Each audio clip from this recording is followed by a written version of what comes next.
On taking a look at the NFC divisional matchups, Falcons at Eagles, as Schrag said, Saints at Minnesota. All right, so let's talk about the Falcons-Eagles matchup here. Falcons have won 7 of their last 9 games. I don't want to go back to the Rams game, but they didn't give Gurley the ball enough. I loved seeing the Falcons really use the ground game. Yeah, and this is what scares you if you're an Eagles fan, because Jared Goff is one thing. Nick Foles is another thing. Matt Ryan is another thing. Matt Ryan has been there before, and look, they were playing on what was essentially an oil slick on Saturday night. This surface, look at him sliding all over the place. Looked like Gretzky to Curry on that one. Nice. This is look at the surface here, and Ryan was finding a way to negotiate the pack, all this stuff. But okay, the running game was there, all this stuff. The defense needs to be discussed. Oh yeah. And if Nick Foles is going to have trouble against the Cowboys defense and maybe the Raiders defense, Keanu Neal, Deion Jones, Marquand Manuel, the defensive coordinator, and Dan Quinn have it coming. Tack McKinley had 2 sacks in this one. The Falcons' defense is something to worry about. And last year, I felt like it was all offense and Falcons' defense do enough. This year, it's a different team because I feel like defense is doing it all. Offense just get us enough points to keep us in the game. They lost 13 points to this team. It's crazy. 13 points to the offense that goes up and down the field all season. The Falcons' defense is scary. They seem like they're faster than everybody else. But anytime my initial reaction at a matchup with the Falcons and anybody, I always go right to Julio. I go right to Julio. And all season with the Eagles, whether it's the PFF guys or some guy in a bar, they always bring up the Eagles secondary. The Eagles secondary is a possible Achilles heel because they're great up front. Fletcher Cox and those guys, they mash. But I don't know if they have an answer for Julio. I was worried about the Rams and Julio. 9 catches and a touchdown. I don't know if Philly has the horses in the secondary to run with that guy because he's the baddest dude in all the land. You know, I've been very critical of Steve Sarkisian all year about getting his superstar playmaker, The Rock. And, you know, I'll walk back any of my words when a coach goes out there and plays well, or a player goes out there and plays well. And Sarkisian called a good game. He gave Julio the ball 10 times. He caught 9 of them. That's exactly what you want. You want the offense to flow through the best player on the field. Of course, Devontae Freeman will have his moments. Tevin Coleman will have his moments. And the 5 other guys that caught balls from Matt Ryan, they will have their moments. But if they continue to feed Julio and give him a chance to be great, Julio had 100 yards. You give him the ball a few more times, he can go out there and rattle off a 200-yard game, which basically puts their offense in a different stratosphere. They could go all the way. They could. After this, that was my one big takeaway from these wild card games. We'll get to the Chiefs a little bit later. But it was, man, the Falcons, hot at the right time. You're talking Julio. You're talking defense, top 10 defense. They ran the ball 39 times in this game. They are 8-1 when they have over 120 rushing yards. So if they keep doing that, they'll have success. And now they're going to the link with Nick Foles, who didn't have much success to end the season.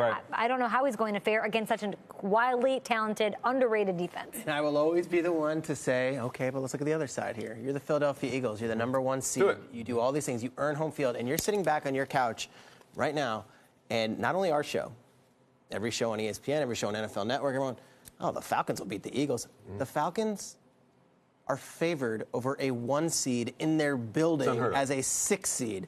If you're the Philadelphia Eagles right now, does this not motivate the heck out of you? If you're LeGarrette Blount and Jay Ajayi, you're not thinking, wait a second, you're telling me that we can't run on this defense? We can run on this defense.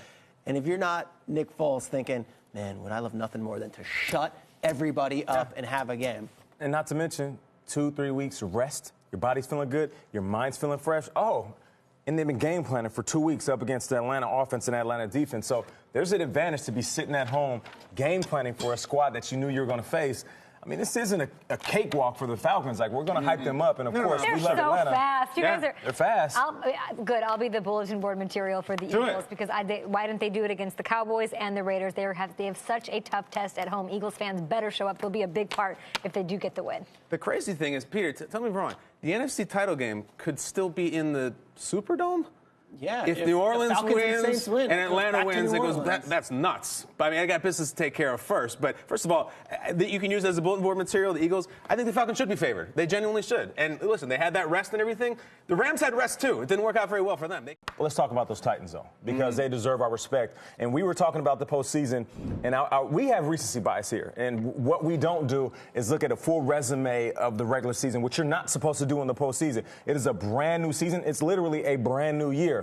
And right now, the Titans are in this thing. And as much as we were talking about Mariota and a couple weeks before him being on Angry Run, My man is reinventing himself in this postseason. Over the last couple weeks, he has proved to be a guy that can put the team on his back. We were looking at Cam yesterday. He tried to do it. He didn't turn out well. We're looking at Tyrod Taylor. We were waiting in that game like, Tyrod, just take over, man. If you got to drop back and run every down, do that. There were moments in this game where Mariota said, we will not lose. And with that type of mentality and guys jumping off the sideline, barking in his face like he's a linebacker after a big hit, I don't care what you say. They got a shot going into New England. Nate, that is an incredible heap of praise on the Titans, who deserve every single bit of it. As for the Chiefs, my parental instincts are kicking in. Okay. Like, I want to look at them and be like, you're cut off. You're grounded. Go to your room. Don't look at me like that. Don't talk back to me. I've told you, you need to listen. I've told them for years. They're still drawing on the wall with finger paints and spilling because they're not listening. And it's not like they didn't have shots in the second half, all right? Dory Jackson muffs a punt for the Titans. It's a huge play. They land on it. They get right back in. Okay, that's fine. We're over it. They get nothing out of it. They miss a field goal. Kareem Hunt, where was he, Kay? I don't understand. Give him the ball. All they Why? had to do was give him the ball.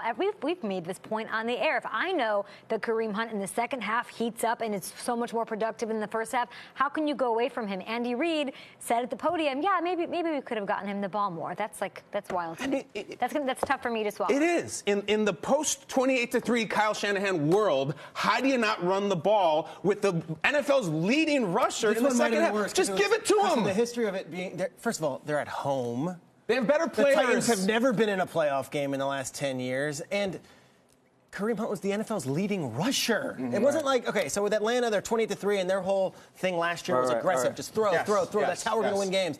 That's not how the Chiefs won games this year. They won the games by running the ball with establishing the run. 6 carries in the first half, 5 carries in the second half. Was he effective? No, but then you lose Travis Kelce. Tyreek Hill has 3 drops, so let's not blame this all on Alex Smith either. It was everybody. Yeah. We've talked about Arrowhead, all right? The history of losing the playoffs. They lost last year to a loaded Steelers team. They lose to John Elway's Super Bowl team. They lose to Peyton Manning and Edgerrin James. This was not that. This was an up-and-coming Titans team who has not reached its peak, and you're up 21-3 in the second half at home with a better roster and more experience, and you lose. I think it's the worst loss in Chiefs history. So what happened? I do. What happened? They didn't give the ball to Kareem Hunt. Yeah. And they lost. I mean, look. They lost Kelce, okay? Kelce gets knocked out of the game. And also, that matters. Third and 10, Titans just trying to run out the clock, and they're ready to punt the ball. And by the way, the deflection play to Mariota changed the whole game. If that doesn't happen, they get a field goal. I mean, that's a crazy thing. All year, we've been killed by Steelers fans for saying, enough talking about the Patriots. How about giving us some love? Yeah. Chiefs next year, I might not want to talk about them until January. I hear you. And on top of that, it was a strong shot of Henny in that game. Derrick Henry was unbelievable. He was. Chiefs seem to be allergic to the playoffs, and I feel like the Titans somehow regular season did not look like this. All of a sudden, they're in. So this is divisional round all set. We've got Falcons at Philly, Saints at Minnesota. All right, talking about this game now. Let's delve into. Sorry. I'm sorry. What do you got going on? Some sort of autoplay videos. I'm sorry. Please go ahead. It's our first show here, so I'm just You look so guilty when you slam it down like that. It wasn't anything. Like I was your mom and I walked into your room when you're like 13 and just got internet. Not change the channel. Oh, it's not Cinemax. No, it's not the Red Shoe Diaries. No, not at all. I'm watching a documentary. Clear your browser history. Let's talk football. Yes. Okay. Thank you. Sorry about that, Kay. Loving the highlights. I do want to talk Saints-Vikings here a minute. It's going to be a really exciting game, and I know that the first thing that we like to do is go back and look at what they looked like the first time they faced each other, but that was all the way back in week 1. Let's really remember this, guys. Sam Bradford was the quarterback. Dalvin Cook was the running back. Alvin Kamara was not yet a thing. Adrian Peterson still played for the Saints. This is going to be an entirely different ball game. It is, and it's going to be a different ballgame for the simple fact that these teams at this point in the year are so different. But when I look at the Falcons and what they're able to do, feeding Julio Jones, 10 catches, 9 plays, that's the team that I'm looking for. I mean, of course, we're mentioning the Saints and the Vikings, but I mean, I can't, because we're coming off that highlight, I can't stop thinking about how good they're playing. I hear you. So that, for me, that's the team that I'm looking for. Falcons. The Falcons. I'm looking at the Vikings. And I'm looking at the Vikings-Saints matchup, and I look at this team, the Vikings, who had such a great regular season and were so dominant in their home building, and beat the Vikings the first time, or beat the Saints the first time they played Week 1. And then I'm looking at the Saints with all that swagger and coming in, and it almost becomes this thing of, all right, we've seen the Vikings be amazing all year long, but it's almost been like with a hint of skepticism, right? Like, is Case Keenum really going to get the job done? Can't get over it still. Is Latavius Murray really going to carry this team? Is Adam Thielen really that good? I think they are. They are. I honestly think they are. I don't think it's this mirage. I don't think it's some oasis. And I think that the Vikings at home is a totally different story than the Vikings on the road, than the Panthers in New Orleans. And I think the Vikings at home is the greatest advantage any team has this weekend. And the fact that they are going to be hosting this game in front of that home crowd with that defense, with that noise, is a huge difference maker when they play the Saints. If this game's on neutral field, I don't know. Maybe the Saints have the firepower. You used the expression this morning, prisoner of the moment. You feel that we're with the Saints because we haven't seen the Vikings. Sometimes you forget about the bye teams, which is absurd because they're the best teams. But listen, I don't know much. I've learned a few things over the years. Defense come playoff time. I remember I never thought the Panthers were going to lose that Super Bowl to Denver. They were too cool. They were rock and roll. And then Von Miller happened. I never thought the Patriots were going to lose to the Jets in Foxborough. And then Tom Brady got hit in the mouth. And I look at New Orleans now, and they're so cool and so sexy. But Linval and Efferson, I don't know if Case Keenum can beat Drew Brees in a vacuum, but I know that Vikings defense can. Keenum's playing just as well as Drew Brees has all season long. He has 22 touchdowns, one less touchdown, one less interception than Drew Brees all season. He wasn't even the starter all the way through. So are you guys telling me it comes down to experience here? You believe in a more experienced Drew Brees over a less experienced but playing just as well all season, consistent Case Keenum? I feel like this is the ultimate game of pick your poison. So if you're the Minnesota Vikings defense, what are you going to do? Are you going to force them to beat you in the air? Are you going to force Drew Brees, one of the best passers of all time, to go up top all game long? Or are you going to take your chances and see if you can stop the passing game and keep Kamara and Ingram in check? Either way, it seems like you're at a disadvantage. Jags, Steelers. Jags 4-1 against Big Ben in Pittsburgh, which is a weird split that does not make me happy if I'm a Steelers fan. I got to think, looking back at that first game, 5 interceptions, not good. Lev Bell's got to be the key to this one. Lev Bell, I feel like back then still getting in a bit of a rhythm. Remember, he didn't start the season in the best way. I don't want to test the corners. I just want to run the ball, and you can run the ball in the Jags. They're 21st against the run. Yeah, Kate, to your point, I'm looking back at that game. Lev Bell, 15 carries, 47 yards, not a huge factor. All the numbers from this game we're watching here really pop. Listen, I'm giving to you. Bortles, you think he couldn't possibly play as poorly as he did against Buffalo and still win. In this game right here, 95 yards and a pick. That's it. No touchdowns, nothing. The number that jumps, though, is obviously the Roethlisberger. He threw it 55 times and threw 5 picks. That's not going to happen again. Ben Roethlisberger is not going to throw 5 interceptions again. It's just he's a Hall of Fame player. Right. If he doesn't, when he doesn't, is Bortles going to make a play? Because the other thing's not going to happen. Peter, you talked about this earlier in the show. Leonard Fournette ain't rushed for 181 yards. This dude does not have the juice right now. Something, if it's the rookie wall, if it's between the ears, he makes them go, and he's not going. That's what he did last time, Fournette. 181 yards. Him and Lev Bell are going to flip numbers this time. It could be. Okay, we celebrated this for months on this show. He said to the safety, come and get me, I'm a rookie. This was the Leonard Fournette coming out party, and I feel like it's been closed down. Trying to think of an equivalent from another sport or something, but basically this is a Sweet 16 matchup where you've got an 8 seed, basically the Jaguars, who are all freshmen. This is the Fab Five, more or less. There is no experience really on that roster outside of Calais and Paul Postlesny. And you've got all these young, brash guys who don't know any better. Like, if you were to do the annals of... They're going up against Duke? I'll get to them. There is not a long history of teams coming out of nowhere one year and storming the playoffs. I think the 99 Rams might be the last like team the Rams to do this that. year. Look at Very similar. Yeah. So I look at the Steelers on the other hand, and it's this team like Michigan State that every year is in the playoffs, and every year is... And it's... All right, you're supposed to win. The pressure, the burden of having to always supposed to win and always be that team and then always have it on them. And then you look at what they did in the regular season, and I'll tell you what, the Fab Five got the best of Michigan State in this one. And it was one of those deals where that is the anomaly of the Steelers season. You look at 2 games, losing to the Bears and losing to the Jaguars, and you're like, what the heck was that? Right. Meanwhile, here we are. The Jaguars are coming. They're sitting at home. They're a bunch of kids. They're 22, 23 years old thinking, what am I scared of? I picked him off 5 times. Right.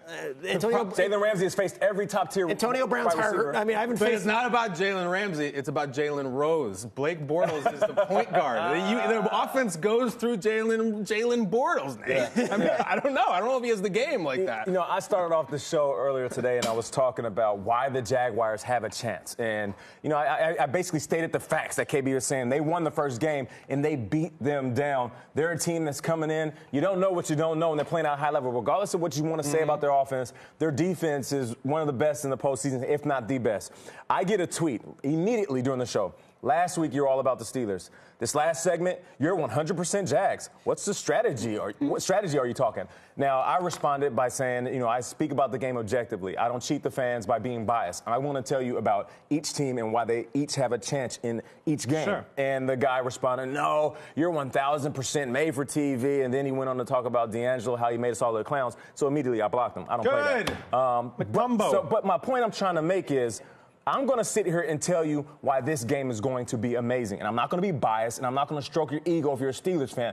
The Steelers are great. They have the most talent with Antonio Brown back on the field. I feel like they have a great chance of going to the Super Bowl. But you'd be out of your mind to think the Jaguars don't have a fight in this. They are as good as any team defensively. And the interceptions, you might look at it and say, well, Big Ben, he ain't going to do that again. Well, maybe he does in tight coverage. You think that Jalen Ramsey, after going up against all of the top-tier wide receivers, is scared of Antonio Brown, who hasn't seen the field in a couple weeks? No. Do you think that linebacker core, do you think that defensive line is afraid of bringing pressure? They dialed up pressure in this last game, and every time they did, it hit home.